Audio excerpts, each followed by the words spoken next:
এবারের আইপিএলে মোস্তাফিজ দেখে ফেলেছেন মুদ্রার এপিট ওপিট দুই পিটি। চেন্নাইয়ের ঘরের মাঠে করেছেন দুর্দান্ত পারফরম্যান্স, কিন্তু ঠিক উল্টো অন্য মাঠে মুখ থুবড়ে পড়েছেন। কিন্তু এবার মোস্তাফিজ ভক্তদের জন্য সুখবর। মোস্তাফিজদের পরবর্তী 3 ম্যাচই হবে চেন্নাইয়ের মাটিতে।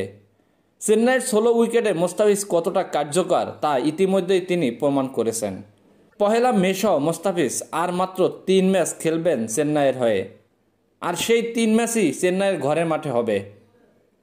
আর এই ঘরের মাঠেই গত 2 ম্যাচে নিজেকে হারিয়ে খোঁজা মোস্তাফিজ আবারও ফিরবেন নিজের চেনা রূপে, সেটাই সকলের প্রত্যাশা। 6 ম্যাচে মোস্তাফিজের নামের পাশে 11 উইকেট, তার ভিতরে 8টি চেন্নাইয়ের মাটিতে।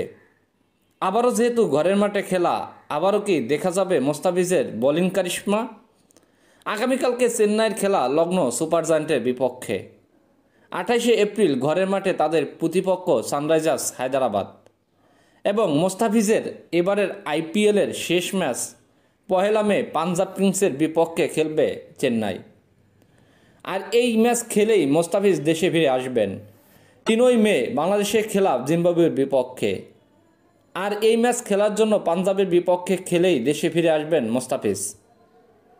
মোস্তাফিজ ভক্তদের সবারই আশা শেষ ম্যাচগুলো ভালো খেলে দেশে ফিরে আসুক মোস্তাফিজ, এটাই সবার প্রত্যাশা।